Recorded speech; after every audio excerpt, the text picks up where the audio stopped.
ঈসা আলাইহিস সালাম তাকে ডাক দিয়ে বললেন, এই বাবজি, এই আপনি এখানে খাবার কোথা থেকে পান? এই পাথর তো গোল পাথর ছিল, কোনো ফাটা তো ছিল না। আমি তো পাথরটাকে মারি ফাটালাম। সঙ্গে সঙ্গে বললেন, এই খাবারগুলো আল্লাহর তরফ থেকে আসে। বলে, বাবা তুমি কতদিন ধরে এখানে আছো? বৃদ্ধ লোকটা বলছেন, আমি প্রায় 450 বছর ধরে আছি। ঈসা আলাইহিস সালাম তিনি ডাক দিয়ে বললেন, বাবা তাহলে আপনি আমার চেয়ে অনেক দামি মানুষ। উনি বললেন, না বাবা, আমি তোমার চেয়ে দামি নয়, কিন্তু শুনে না, আমি 450 বছর ধরে যে ইবাদত করেছি, কলেমার জিকির করেছি, এই কলেমা লা ইলাহা ইল্লাল্লাহ মুহাম্মাদুর রাসূলুল্লাহ, রাসূলের সব যারা আল্লাহর মাখলুকাত জিকির করেছে তারা শেষ জামানা নবী। তখন আপনার আমার রাসূল জন্ম নেয়নি। ঈসা আলাইহিস সালামের বহুদিন পরে, ঈসা আলাইহিস সালাম ইন্তেকাল করার পর থেকে নিয়ে আপনার আমার নবী মুহাম্মদ সাল্লাল্লাহু আলাইহি ওয়াসাল্লাম জন্ম নেওয়ার আগ পর্যন্ত আপনার 3000 নবী তারা নবুয়তের দাবি করে তারা কলেমা দাওয়াত দিয়েছিল। কয় হাজার বললাম? 3000 ঈসা নবী আলাইহিস সালাম আসার পর থেকে নিয়ে মুহাম্মদ সাল্লাল্লাহু আলাইহি ওয়াসাল্লাম জন্ম নেওয়ার আগ পর্যন্ত 3000 নবী আল্লাহ আরো পাঠিয়েছিলেন। তারা সবাই ঈসা নবীর কলেমার দাওয়াত তারা দিতে। হযরত ঈসা আলাইহিস সালাম কে ডাক দিয়ে বলেন, ও নবী ঈসা পয়গম্বর, তোমার উপরে বহুদিন আগে একটা নবী আসবেন, তার নাম হবে মুহাম্মদুর রাসূলুল্লাহ সাল্লাল্লাহু আলাইহি ওয়াসাল্লাম। সেই নবীর উম্মতরা 450 বছর ধরে যা আমি ইবাদত করে যে নেকি আল্লাহ দান করেছে, আমি যা উপার্জন করেছি, শেষ জামানার নবীর উম্মতরা তারা একটা রাত পাবে, বছরে একটা রাত পাবে তারা। আর সেই রাতটা যদি তারা কেউ 1 ঘন্টা যদি ইবাদত করে, আমি 450 বছর ধরে যা ইবাদত করেছি এর দ্বিগুণ ডবল নাকি তারা এক রাত্রিতে 1 ঘন্টায় পেয়ে যাবে। বলুন সুবহানাল্লাহ। সেটা আসছে সামনে রমজান, লাইলাতুল কদর রাত্রি। বাপজি আগে থেকে নিয়াত করবেন এবছর, গত বছর তার আগে যা হয়েছে ছেড়ে দেন। আমরা লাইলাতুল কদর এলাকায় বেশি দেখতে পাই 27 রাত্রি করিনি আমরা। 27 তারিখটাতে মসজিদে ভিড় জমা, কিন্তু 27 তারিখেই যে হবে এটা কোনো গ্যারান্টি নেই।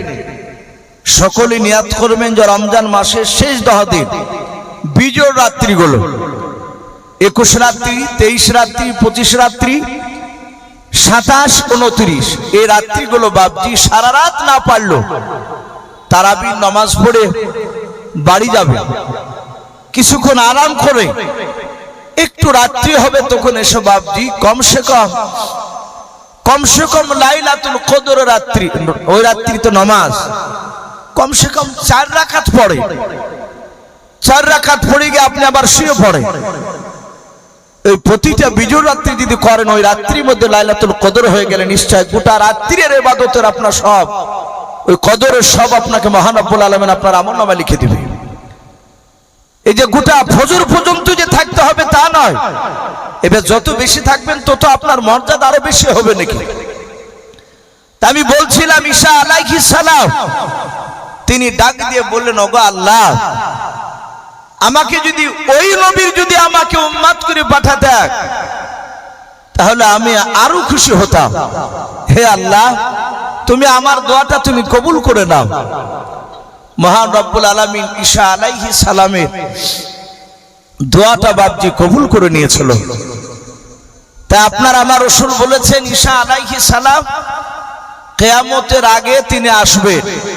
কিয়ামতের আগে উনি আসবেন এবং দুনিয়াতে তিনি 40 বছর তাবলীগ করে বেড়াবেন। বলুন আলহামদুলিল্লাহ।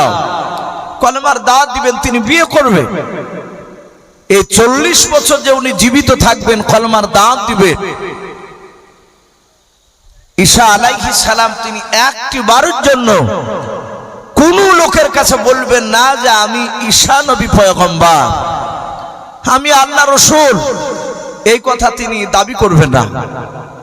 উনি 40 বছরই বলবেন যে আমি আখিরি জামানার পয়গম্বর জনাবে মুহাম্মদ রাসূলুল্লাহ সাল্লাল্লাহু আলাইহি ওয়াসাল্লামের আমি উম্মত। বলুন সুবহানাল্লাহ। এই উম্মত খুবই দামি। এই উম্মতের অনেক দাম বাবজি, অনেক রকমের বাবজি হাদিস থেকে পাওয়া যায়। হাদিসে পাওয়া গিয়েছে যে কিয়ামতের ময়দানে প্রতিটা নবীকে আল্লাহ ডাকবে। ঈসা আলাইহিস সালাম, আদম আলাইহিস সালাম, নূহ নবী পয়গম্বর আলাইহিমুস সালাম, এক কথায় আদম থেকে নিয়ে আপনার আমার রাসূল আসার আগ পর্যন্ত যে নবী, সব নবীর উম্মতকে ডাকবে। ডেকে প্রতিটা নবীকে ডেকে বলবেন তার উম্মতদেরকে সাথে করে নিয়ে বলবে, এই আদম আলাইহিস সালাম, এই নূহ নবী পয়গম্বর, তোমরা দ্বীনের দাওয়াত দিয়েছো দুনিয়ায়।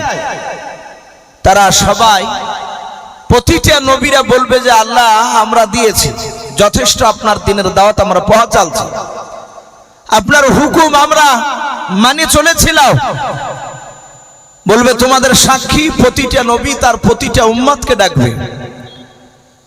ওই উম্মতের মধ্যে বাবজি প্রতিটা নবীরই কিছু জান্নাতি থাকবে, কিছু জাহান্নামী থাকবে।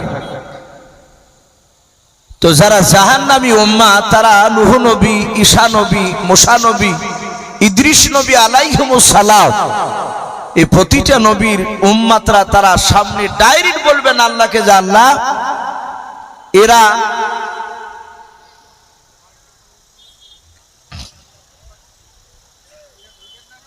কেউ বাড়িতে বললেন, ডাক দিয়ে বললেন ওখানে শতাহাতে যে আমরা দুনিয়াতে ছিলাম, এ নবী কলমার দাওয়াত দেয়নি, কলমার দাওয়াত দিতে যায়নি। যাহাতে বাপজি এই কথা বলবে নবীরা চরম লজ্জিত হবে। সেই দিনকে আমার আপনার নবী জনাবে মুহাম্মদ রাসূলুল্লাহ সাল্লাল্লাহু তাআলা আলাইহি ওয়াসাল্লাম, নবী আমার দাঁড়িয়ে দাঁড়িয়ে নবীর করুণ দৃশ্য দেখে নবী পয়গম্বর তিনি কান্না করতে থাকবেন।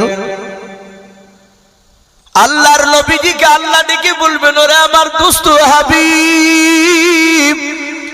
আল্লাহর নবী কান্না করতে করতে আল্লাহর সামনে দাঁড়িয়ে বলবেন, আল্লাহ বলুন আপনার হাবিব কেন আপনি ডাক দিচ্ছেন, কি বলবেন বলার। আল্লাহ বলবেন, নবী গো তুমি কি কলমার দাওয়াত দিয়েছিলে, আমি তোমাকে নবী রাসূল করে পাঠিয়েছিলাম। সব নবীকে জিজ্ঞাসা করেছে, নবী তোমাকেও জিজ্ঞাসা করেছে, প্রতিটা নবীর উম্মতেরাও তারা অস্বীকার করেছে, আমাদের অমক নবী কলমার দাওয়াত দিতে যায় নাই, আমাদের কাছে কলমার দাওয়াত দিতে গেলে আমরা আজকে জাহান্নামী হতাম না।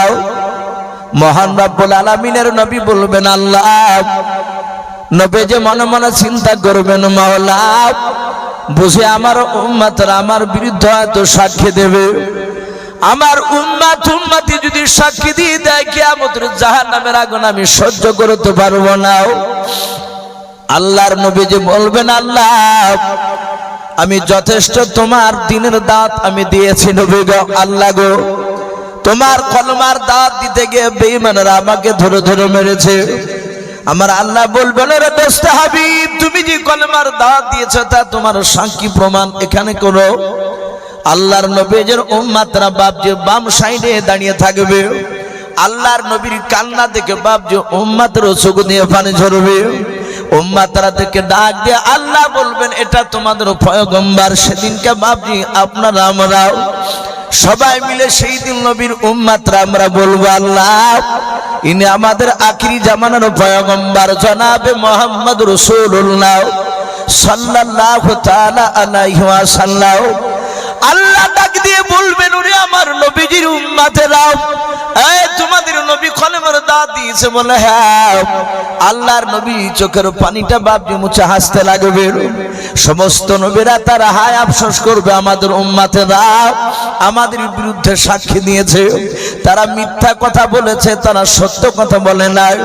আল্লাহর নবীর উম্মত অর্থাৎ আপনাদেরকে আমাদেরকে সেই দিনকে বাবা আল্লাহ ডাক দিয়ে বলবেন, ও আমার বান্দা বান্দেরাও, ওরে আখিরে জামানার পয়গম্বরের উম্মত উম্মতিরা শুনে না, তোমরা কি জানো এরা নবী আদম আলাইহিস সালাম, নূহ নবী পয়গম্বর আলাইহিস সালাম, হযরত ইদ্রিস নবী আলাইহিস সালাম, হযরত দানিয়েল নবী আলাইহিস সালাম, হযরত জাকারিয়া নবী আলাইহিস সালাম, হযরত হুদ নবী আলাইহিস সালাম, হযরত জুলতুফিল আলাইহিস সালাম।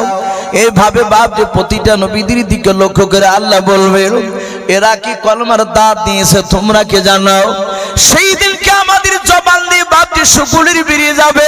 সেদিন আমরা বলবো, আল্লাহ ওই সব আদম নবী আলাইহিস সালাম থেকে নিয়ে আমার নবী মুহাম্মদ সাল্লাল্লাহু আলাইহি ওয়াসাল্লাম পর্যন্ত যত নবী রাসূল আল্লাহ আপনি পাঠিয়েছিলেন 1,24,000, প্রায় সমস্ত নবী রাসূলেরাও আমরা অনেক সময় বলি মতান্তর 2,24,000 নবী রাসূল বাবা। সব নবী রাসূলরা তারা বারাহাত কলমার দাওয়াত দিয়েছেন তার উম্মতদের কাছে। জোরে বলুন সুবহানাল্লাহ। ওই সব নবী রাসূলরা তারা চমকে উঠবে, এরা তো আমাদেরকে দেখে নাই, আমার উম্মতরা যারা দেখেছে তারাই তো অস্বীকার করলো। আর এরা সাক্ষী দিচ্ছে যে হ্যাঁ আমরা কলমার দাওয়াত দিয়েছি। আল্লাহ বলবেন, ওদেরকে তোমরা দেখেছো? সেদিন আপনাদের আমাদের জবান দিয়ে বের হবে, হে আল্লাহ আমরা দেখি নাই। বলে দেখো নাই তো তাহলে জানলি কি করে যে কলমার দাওয়াত দিতে গিয়েছিল? সেদিন আমরা সকলেই বলবো, ওগো আল্লাহ আমরা জানতে পেরেছি আপনি যে আর আখিরি জামানার রাসূলের কাছে কোরআন পাঠিয়েছিলেন, ওই কোরআনে এই সব নবী রাসূলদের ঘটনা আমরা পড়েছি, তারা কষ্ট করে মার খেয়ে কলমার দাওয়াত দিয়েছিলেন। মহান রব্বুল আলামিন বলবেন, আমার দোস্ত হাবিবও দামি, আমার দোস্ত হাবিবের উম্মতরাও দামি। জোরে বলুন সুবহানাল্লাহ। বাপজি আমার সোনা লালেরা, আমার বিশ্ব নবী রহমতের নবী তিনি বলেছেন এত দামি এ আমরা, কিন্তু আমরা দামি কাজ করতে কিন্তু বাপজি আমরা পারি না, আমরা করতে চাই না।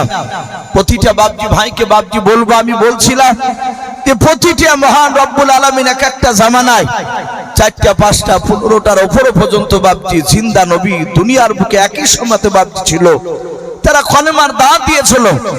আপনার আমার রাসূল বাপজি যেই সময় এসেছিলেন আসমানের নিচে অপরে সমস্ত বাপজি জমিনের নিচে বলা আছে সারা পৃথিবীর মাখলুকাতের সবারই নবী রাসূলকে আমার রাসূল পয়গম্বরকে বাপজি পাঠানো হয়েছিল।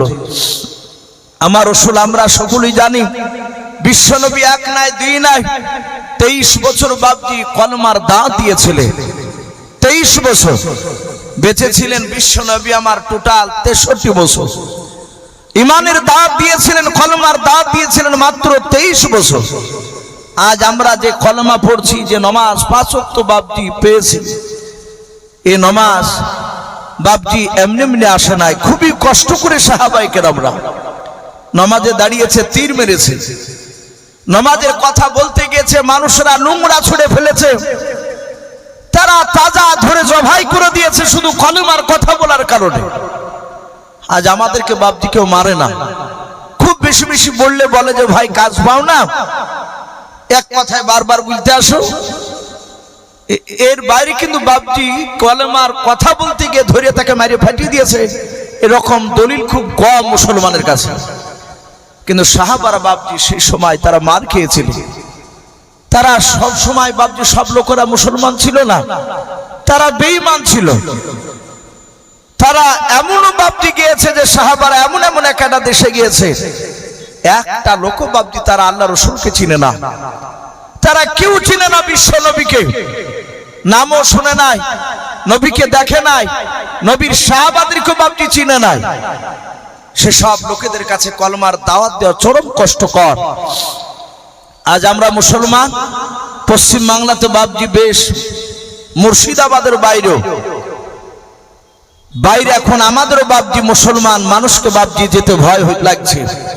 মানে এই বছর, এক বছর আগে বাপজি, এই বছরও বিভিন্ন জায়গায় ভারতবর্ষের বুকে বাপজি মুসলমানদেরকে এক শ্রেণীর উগ্রবাদী বেঈমানেরা, তারা দেখতে মানুষের মতো, ভিতরটা কিন্তু পশুর চেয়েও খারাপ, মুসলমানদেরকে ধরে ধরে মেরেছে। এরকম দেখা গিয়েছে কি যায় না? কথা বল, টিভিতে তো দেখেছেন খবরে।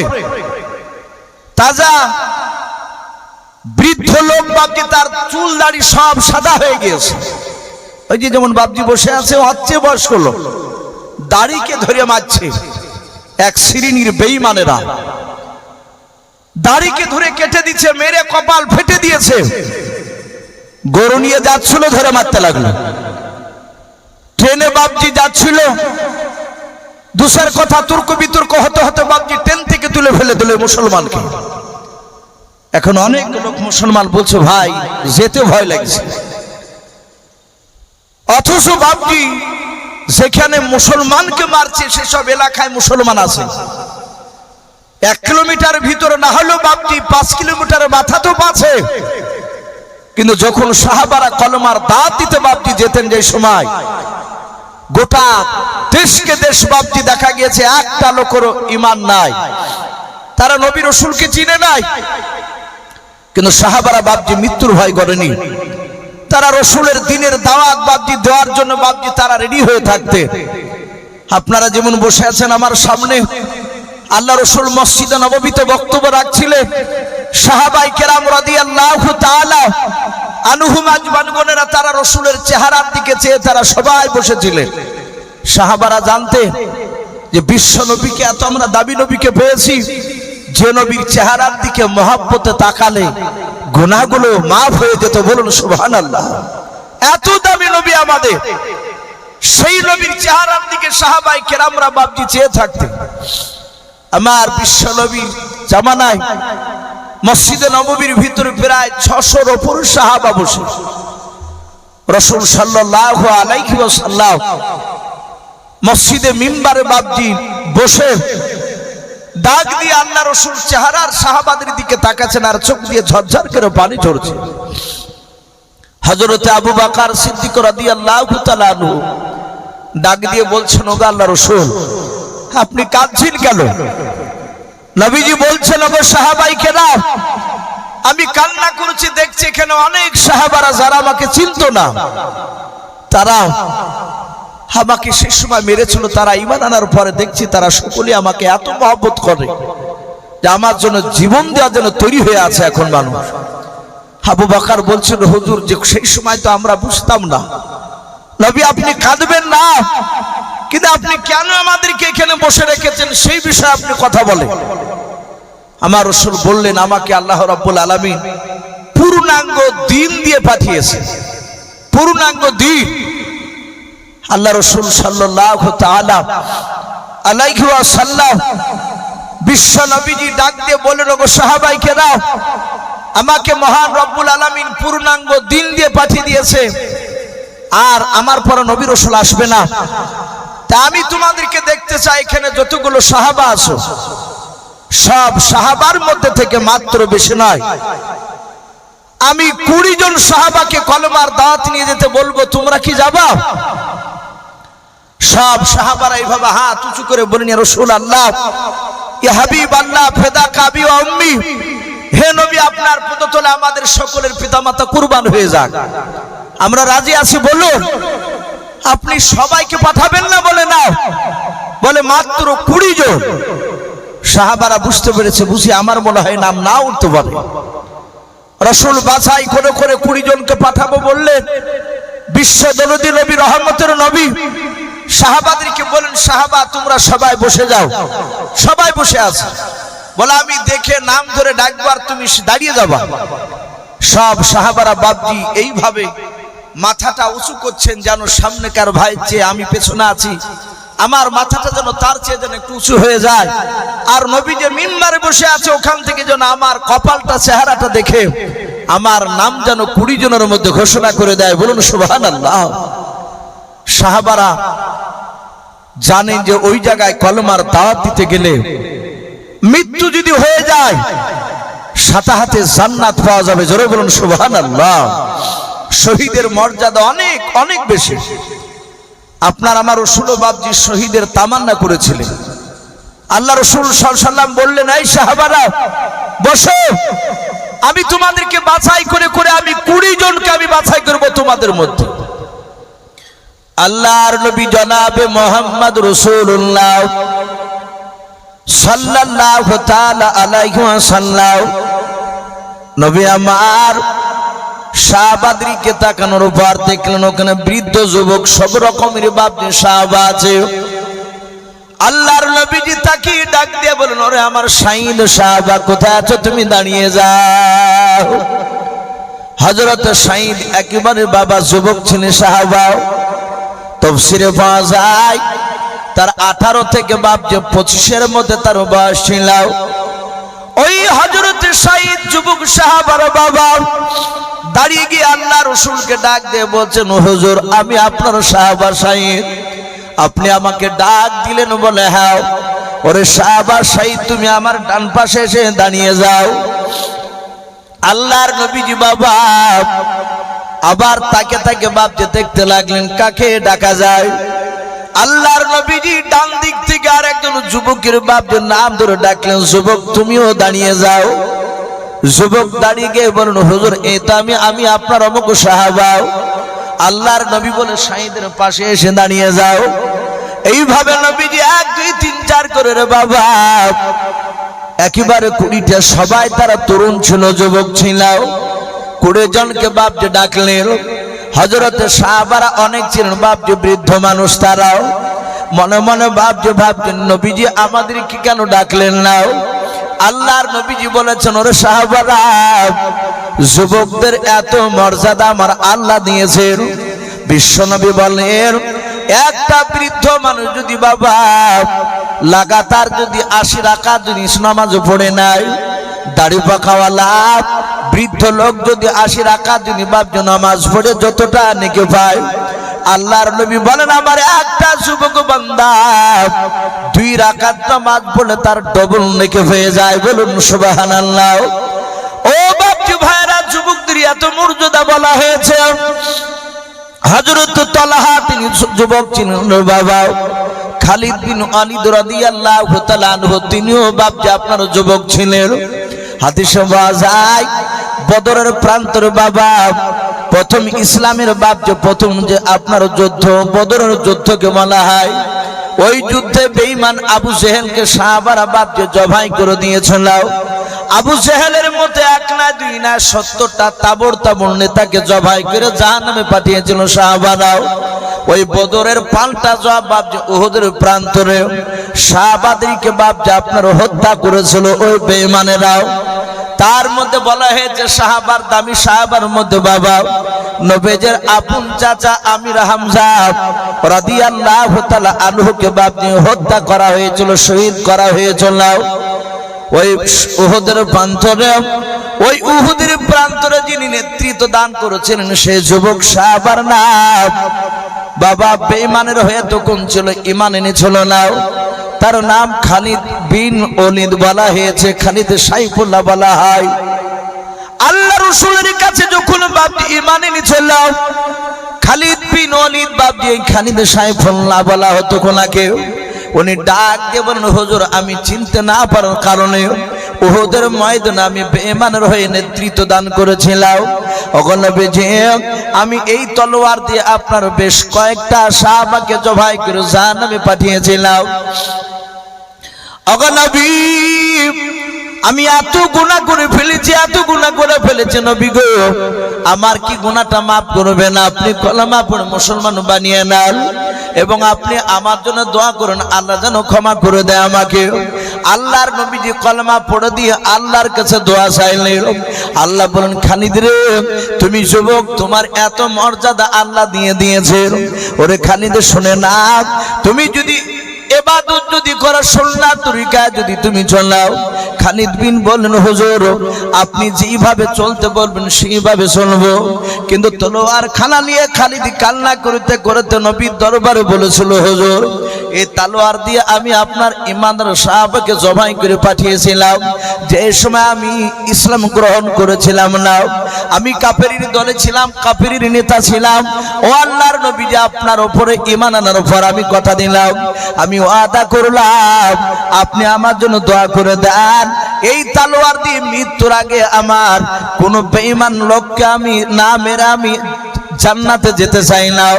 আমার নবীজি দোয়া করেছিলেন, আল্লাহ কবুল করেছিলেন। এই খালিদ বিন ওলীদের ঘটনা তো বাপ যে পাওয়া যায় আল্লাহ রাসূলের বাপ যে আপনার জামানায় নবীজি ইন্তেকাল করার পর রে বাবা মুসাইলামাতুল কাজ্জাব বলে একটা বেঈমান লোক বাপ যে নবুয়তের দাবি করেছিল। এই সেই খালিদ বাপ যে ওই তাকে অন্ধকারে গিয়ে জবাই করেছিল সেই বেঈমান বাপ যে নবীটাকে আল্লাহর নবীজির তার দোয়া কবুল হয়ে গিয়েছিল। ও বাপজি ভাইরা যুবকদের বাপজি এত মর্যাদা, যুবককালে ইবাদত করলে বাবা আল্লাহ বড় খুশি হয়ে যায়। আল্লাহর নবীজি এক নাই দুই নাই 20 জন সাহাবাকে বাপজি বাছাই করলেন, সবাই মিলে রাসূলুল্লাহর বাপজি ডান পাশে আপনার বসাও। আল্লাহর নবী জনাবে মুহাম্মদ রাসূলুল্লাহ সাল্লাল্লাহু তাআলা আলাইহি ওয়াসাল্লাম সাহাবাদের দিকে তাকাচ্ছেন, চোখ দিয়ে ঝরঝর করে পানি ঝরছে। আল্লাহ রাসূলের সাহাবা সাইদ ডাক দিয়ে বলে নবী গো, আর সব যুবক সাহাবারা ডাক দিয়ে বলে হুজুর আপনি কেন কান্না করেছেন বলেন। আল্লাহর নবী বলেন সাহাবারা তোমরা 20 জন যুবক বলে হ্যাঁ আমি তোমাদেরকে যুবক যুবক দেখে আমি বাছাই করেছি তোমাদেরকে। ওরে আমার সাহাবারা আমি এমন একটা দেশে কলমার দাওয়াত নিয়ে যেতে বলবো রে সাহাবা, ওই দেশের বাদশা বেঈমান, ওই দেশের প্রতিটা নাগরিক প্রজারাও বেঈমান, তারা আল্লাহ রাসূল কাউকে চেনে না। এই সাহাবা তোমাদের কি ভয় হয় না? ওখানে গিয়ে যদি তোমরা জিন্দা না থাকো, যদি ওরা মেরে দেয়, বলে নবী আপনার মুখে শুনেছি মৃত্যু হলেই জান্নাতি। ওগো ওগো আল্লাহ রাসূল আপনি আমাদের জন্য কাঁদবেন না, আপনি দোয়া করে দেন এবং দেশটার নাম বলে দেন। ওই দেশে আমরা 20 জন যুবক যাব কলমার দাওয়াত নিয়ে। বিশ্ব নবীজি হাত তুলে তাদের জন্য দোয়া করলেন। নবী বলেন সাহাবা তোমরা কেউ যেন হিংসাহাংসি করবে না, আমি তোমাদের 20 জনের মধ্যে শহীদকে নেতা বানালাম। এই শহীদ আমার বাড়ি থেকে এখান থেকে যাওয়ার পর বাড়িতে ফিরে আসা পর্যন্ত শহীদ যেইভাবে নেতৃত্ব দিবে সেই নেতৃত্ব তোমাদেরকে মানা লাগবে।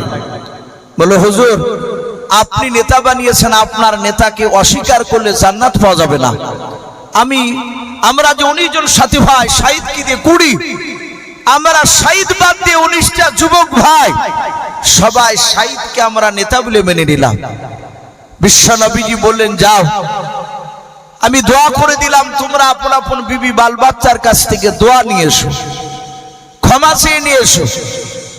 আমার বিশ্ব রাসূলের সাহাবারা বাপজি তারা বাড়ি চলে গেলে যাবার সময় কিতাবে লিখেছে তারা মদিনার চৌরাস্তার মোড়ে, যেমন আপনাদের এই যে আমিনাবাদ মাদ্রাসা একটা ভালো জায়গা, একটা মুড টাইপের মতো জায়গা, এই রকম জায়গায় দাঁড়িয়ে মদিনাতে হযরতে সাইদ বলেছিল ভাই রাসূলের কাছ থেকে অনেকটা দূর চলে এসেছি, আমি হচ্ছি তোমাদের নেতা, শোনো ভাই আমরা এখনই বাড়ি যাব আপন আপন বিবি বাল বাচ্চার কাছ থেকে দোয়া নিতে, কিন্তু একসঙ্গে তো সবাই আসতে পারবো না, যে আগে আসবা সে মদিনার চৌরাস্তার এই মোড়ে সে অপেক্ষা করবা যারা আসবে না তাদের জন্য। বলে হুজুর চিন্তা নাই চলুন।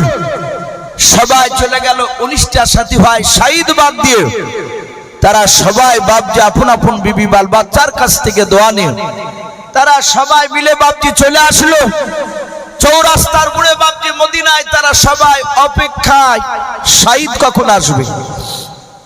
শহীদ গিয়েছে বাপজি, আমি আপনাদেরকে বলবো মাঝে মাঝে বাপজি বিবির কাছে ক্ষমা চাইবে। মা বোনেরা যারা পর্দার আড়াল থেকে কথাগুলো শুনছেন, আমি মা বোনেদেরকেও বলবো আপনারাও আপনাদের স্বামীর কাছে ক্ষমা চাইবে। নবী বলেছেন হুকুকুল্লাহ আর হুকুকুল ইবাদ, বান্দার সাথে যে বান্দার কিছু হক রয়েছে মৃত্যুর আগ পর্যন্ত সে হক আদায় করে না যেতে পারলে কিয়ামতের ময়দানে আল্লাহ রাসূল বলেন আল্লাহ তাকে মাফ করবে না। এই জন্য বাপজি সাহাবারা বাড়ি থেকে বেরোলি তারা ক্ষমা চাইতে, আমরা চাই না, আমাদেরকে লজ্জা লাগে। হযরত শহীদ তার অর্ধাঙ্গিনী বিবির কাছে গিয়ে গোটা মদিনা রাসূলুল্লাহর মসজিদে নববীর ঘটনা শোনালে, বলছে বিবিরে আমাকে নেতা বানিয়েছে রাসূলুল্লাহ, এমন একটা দেশে দিনের দাওয়াত নিয়ে যেতে বলেছে সেই দেশের বাদশা বেঈমান, সেই দেশের প্রতিটা নাগরিক বেঈমান। ওরে বিবি আমি জানি না সেখান থেকে জিন্দা ফিরে আসবো কিনা, বিবি আমি তোমার পূর্ণাঙ্গ হক বুঝে আদায় করতে পারিনি, তাই তুমি আমাকে ক্ষমা করে দাও, আর যদি আল্লাহ জিন্দা ফিরিয়ে নিয়ে আসে তাহলে আবার হক আদায় করার চেষ্টা করব। অর্ধাঙ্গিনী বিবি শহীদের কাঁদতে কাঁদতে বলেন স্বামী গো, আমিও তো বুঝি পূর্ণাঙ্গ আপনার হক আদায় করতে পারিনি, আপনি আমাকে ক্ষমা করে দেন। শহীদ ক্ষমা করেন, শহীদের স্ত্রী ক্ষমা করে দিলে। মুফাসসিরিন কেরাম লিখেন শহীদের স্ত্রী পেটে ছিল বাচ্চা, তখনও বাপজি বাচ্চাটা সে সমাজও জন্ম নেয়নি। হযরত শহীদ রাদিয়াল্লাহু তাআলা আনহু নিজের বিবির কাছ থেকে দোয়া নিয়ে তার পাশের ঘরে বাপজি জনম দুঃখিনী মা আছে, মার কাছে গিয়েছে বাপজি ক্ষমা চাইতে, মার কাছ থেকে দোয়া নিতে চাই গিয়েছে।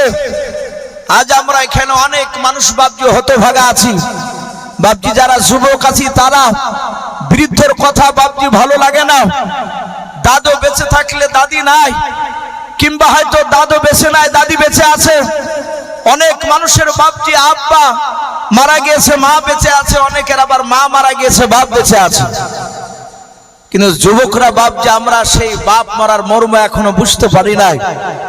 অনেক যুবক ছেলেদের দেখা যায় একটা মানুষের যদি 4টে ছেলে থাকে, বাড়ি হয়তো তার 2 কাঠা জায়গা, ওই এক জায়গায় 4 বেটা আটবে না, ওখানে হয়তো 2 কাঠায় একটা বেটা হয়তো আছে, কি 2টে কোন রকমের দুজনায় আছে ওখানে, আর 2টে একটু দূরে বাড়ি করেছে।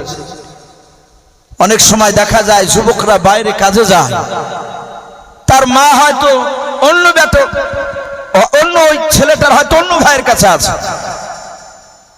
মাঝে মাঝে তার মা খোঁজ নেয় যে তার নাতির কাছ থেকে যে তোর আব্বা কি করছে, বলে আব্বা মাঠে গিয়েছে, ভালো আছে বলে হ্যাঁ। হঠাৎ একদিন বাপজি সেই যুবক বাইরে চলে গেছে বোম্বাই কাজে, কেরালায়, যেমন আমাদের সন্তানরা যায়। প্রায় 10 দিন পর বাপজি তার নাতির সাথে দেখা হয়েছে, সে বৃদ্ধা মেয়েটা বলছে তোর আব্বা বাড়িতে নাই, বলে না তো, বলে কোথায় গিয়েছে, বলে আজ কেরালা হলো 10 দিন হলো কেরালায় চলে গেছে। বলে 10 দিন হয়ে গেল, বলে হ্যাঁ। হতভাগা তার মাকে একটু দেখা করতে আসেনি, দোয়া নিতে আসেনি। অনেক মানুষ বাপজি আছে, অনেক বৃদ্ধা হয়ে গেলে ধরে ধরে মারছে। আমরা মা বাপের দিকে বাপজি গুরুত্ব দিই না।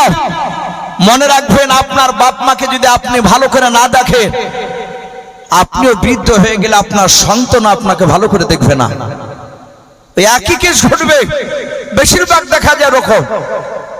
হযরত শহীদ রাদিয়াল্লাহু তাআলা আনহু তিনি জানতেন যে মার কাছে দোয়া না চাইতে গেলে মার নজরের দিকে, চেহারার দিকে একবার তাকালে, নজর করলে একটা কবুলিয়াত হজের সব পাওয়া যায়। বলুন সুবহানাল্লাহ। কবুলিয়াত হজের সব।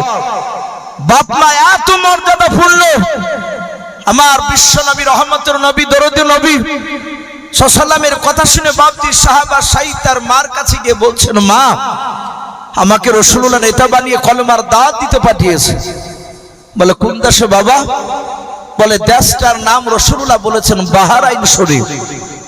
ওই দেশের বাদশা গোলাম সারওয়ার, সে বেঈমান, আল্লাহকে চিনে না, রাসূলকে চিনে না, তার নাকি প্রজারাও কে চিনে না। মা তুমি দোয়া করে দাও। শহীদ রাদিয়াল্লাহু তাআলা আনহু বাবা মার চেহারার দিকে চেয়ে দেখার পর মাকে ডাক দিয়ে বলে মা তোমার হাতখানা আমার মাথায় বুনিয়ে দাও।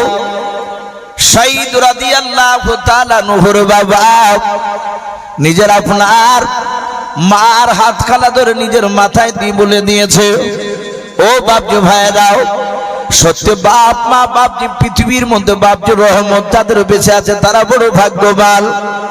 আল্লাহ রসুলের বাপজি শাহীদ তার মার হাত খানা ধরে মাথায় তুলে বলে, মা তুমি আমার জন্য একটু দোয়া করে দাও, যেন রাসূলুল্লাহর কলমার দাওয়াতটা যেন সঠিকভাবে যেন বাদশার কাছে যেন পৌঁছে দিয়ে আসতে পারে। শাহীদের মা বাপজি দোয়া করে দিলেন। দোয়া করে দেওয়ার পর শাহীদ বলে, মা তুমি আমার জন্য দোয়া করে দাও, আমি চলে যাচ্ছি। শাহীদের মা বাপজি দোয়া করে দিলেন। দরজা খান থেকে বাপজি ঘোড়ায় চেপে বাবা নাই উঠে চেপে বাপজি আপনারা হাঁটতে শুরু করলেন হযরত শাহীদ রাদিয়াল্লাহু তাআলা আনহু। প্রায় মোটামুটি বাবা এক নাই দুই নাই প্রায় 25 থেকে 30 হাত বাপজির সামনের দিকে পা ফেলেছে। আর ওই সময় হযরত শাহীদ রাদিয়াল্লাহু তাআলা আনহুর বাবা জনম দক্ষিণ মা পেছন দিক থেকে বাপজি ডাক নিয়েছে, ওরে বেটা শাহীদ তুমি দাঁড়িয়ে যাও। হযরত শাহীদকে আবার ডাক দিলেন, বেটা শাহীদ তুমি দাঁড়িয়ে যাও। শাহীদ রাদিয়াল্লাহু তাআলা আনহুর বাবা কানে গিয়ে তার জনম দুঃখলি মার বাপজি আপনার মধুর ডাক্তার কানে বাপজি পৌঁছে গিয়েছে। হযরত শাহীদ রাদিয়াল্লাহু তাআলা আনহু তিনি শুনেছিলেন আল্লাহর নবী বলেন, গো সাহাবায়ে কেরাম শুনে নাও, আল্লাহর নবীজি হাজার হাজার সাহাবাদেরকে নিয়ে বাপজি মসজিদ নববীতে বসে রেখে আল্লাহর দরুদ নবী বাপ মার বাপজি মর্যাদার কথা আলোচনা করতে করতে নবী আমার ডাক দিয়ে বলেন, সাহাবারা শুনে নাও, তোমরা যদি ফরজ নামাজ আর ওয়াজিব নামাজ সুন্নাত নামাজ তিনটা বাদ দিও, ওরে আমার সাহাবারা শুনে নাও, আল্লাহ রাসূল ডাক দিয়ে বলছেন, আমার সাহাবারা যদি তোমরা নফল নামাজে যদি দাঁড়িয়ে যাও আর যদি ওই সময় যদি তোমার বাপ মা যদি ডাক দিয়ে দাও তোমার সালাম ফেরা হয় নাই, তুমি মনে মনে চিন্তা করবা যে আমার নামাজে তো সবে মাত্র আমি দাঁড়ালাম, 2 রাকাত নফল নামাজে দাঁড়িয়েছি, নামাজ তো শেষ হয় নাই, মা ডাক দিতেছে, বাপ ডাক দিতেছে। আল্লাহর নবীজি বলেন, সাহাবারা তোমরা সালাম না ফিরে তোমরা বাপ মার ডাকে সাড়া দিয়ে দাও, নামাজ ভেঙে দিও, মার ডাকে সাড়া দিয়ে মার কথার তোমরা গুরুত্ব দাও, মার কথাটা তোমরা শুনবা। আল্লাহর নবীজি ডাক দিয়ে বলেন, ওরে সাহাবা পিতা মাতার পায়ে তোলা হচ্ছে জান্নাত, সারা পৃথিবীর বাপ যে কোনো পীরের পায়ে তোলে জান্নাত, কোন আলেমের বাপ যে পায়ে তোলে জান্নাত, এই কথা নবীজি বলেন নাই।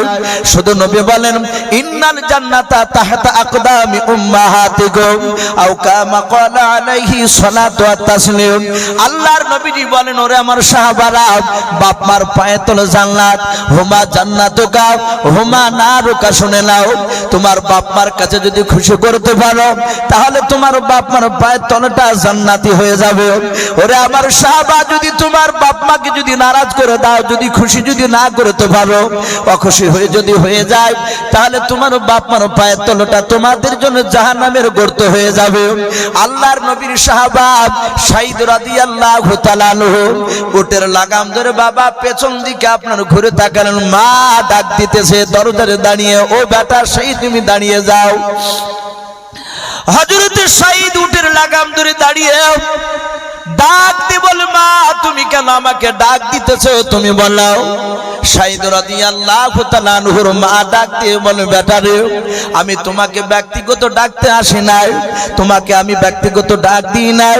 বলে, কেন ডাক দিয়েছে, কে ডাক দিতেছে বলো তোমাকে? শাহীদ রাদিয়াল্লাহু তাআলা আনহু ডাক দিয়ে বলছেন তার মাকে, বলে মা কে তোমাকে ডাক দিতে বলেছে বলো। আওয়াজ দিয়ে বলে, ওরে বেটা তোমার বিবি আমাকে ডাক দিয়ে বলেছে, মা আপনার সন্তান কি কি দেখতে পাওয়া যায়? বলে, হ্যাঁ দেখতে পাওয়া যাচ্ছে, ওই তো সন্তান যে যাচ্ছে। ডাক দিয়ে বলেছিলাম, ও মা এখনই আল্লাহ আমাকে বেটা সন্তান দান করেছে, আপনার ছেলেকে একটু ঘুরে আসতে বলুন, জানি না আপনার ছেলে জিন্দা ফিরে আসবে কিনা। ওগো আমার মা আপনার ছেলেকে আসতে বলুন, একবারের মতো আমার কলিজা টুকরা সন্তানের এখানে চেহারা খানা দেখে যাক। আল্লাহর নবী জনাবে মুহাম্মদ রাসূলুল্লাহ সাল্লাল্লাহু তাআলা আলাইহি ওয়াসাল্লামের বাপজি সাহাবা শাহীদ বাবা দাঁড়িয়ে আছেন। হযরত সাঈদের বাপজি কোরআনের কথা মনে পড়ে গেল। আল্লাহ কোরআন পাকে বলেছেন, ইয়া আইয়ুহাল্লাযীনা আমানু ইস্তাজিবু লিল্লাহি ওয়া লির রাসূলি ইযা দাআকুম। আমার আল্লাহ বলেন, ওরে বান্দারা শুনে নাও, আমার রাসূল যদি তোমাদেরকে যদি ডাক দিয়ে দেয়, ও আমার সাহাবারা, আমার রাসূল যদি তোমাদেরকে ডাক দিয়ে দেয়, তোমরা যে অবস্থায় থাকো না কেন সে অবস্থাতেই তোমরা রাসূলুল্লাহর ডাকে তোমরা সাড়া দিয়ে দাও। বলুন সুবহানাল্লাহ। ও বাবজি ভাইরাও, অনেক ঘটনা এরকম পাওয়া যায়। আল্লাহ রাসূলের সাহাবারা এমনকি বাবা খাবার খেতে খেতে নবীর ডাক পেয়েছে, দৌড়ে চলে গিয়েছে। শুধু তাই নয়, এমন বলা হয়েছে ফরজ গোসল বাবজি বানাতে গিয়েছে, এক বদনা পানি ঢেলেছে আর এক বদনা পানি ঢালতে যাবে রে বাবা। ওই সময় আওয়াজ দিয়েছে, কে কোথায় আছো নবীর সাহাবারা? আমার রাসূলকে বেঈমানরা হত্যা করতে আসছে, তোমরা দৌড়ে এসো নবীকে বাঁচানোর জন্য। সাহাবা বাপজি ফরজ গোসল বাদ দিয়ে হযরত বাপজি হানজালা রাদিয়াল্লাহু তাআলা আনহুর নাম অনেকেই বাপজি শুনেছেন এই ঘটনা। হানজালা ফরজ গোসল পূর্ণাঙ্গ না করে দৌড়ে গিয়েছিল। ও বাপজি ভাইরাও, হানজালা রাদিয়াল্লাহু তাআলা আনহুর ব্যাপারে বাপজি হাদিসে পাওয়া যায়, আল্লাহ কোরআনে বলেন, ইয়া আইয়ুহাল্লাযীনা আমানু ইস্তাজিবু লিল্লাহি ওয়া লির রাসূলি ইযা দাআকুম। আল্লাহর নবী জনাবে মুহাম্মদ রাসূলুল্লাহ সাল্লাল্লাহু তাআলা আলাইহি ওয়াসাল্লাম, আল্লাহর নবী জনাবে মুহাম্মদ রাসূলুল্লাহ সাল্লাল্লাহু তাআলা আলাইহি ওয়াসাল্লামকে আয়াতটা বাপজি জিবরিলের মারফতে জানিয়ে দেওয়া হয়। আল্লাহর নবীজি সাহাবাদেরকে বলে দিয়েছিলেন, কিন্তু আল্লাহর রাসূল বাপজি নবীর সুন্নাত তরিকায় আল্লাহর নবীজি বলেছেন, ওগো আমার সাহাবায়ে কেরাম, কোন যুবক যদি তোমরা বিয়ে করে নাও, বিয়ে করার পর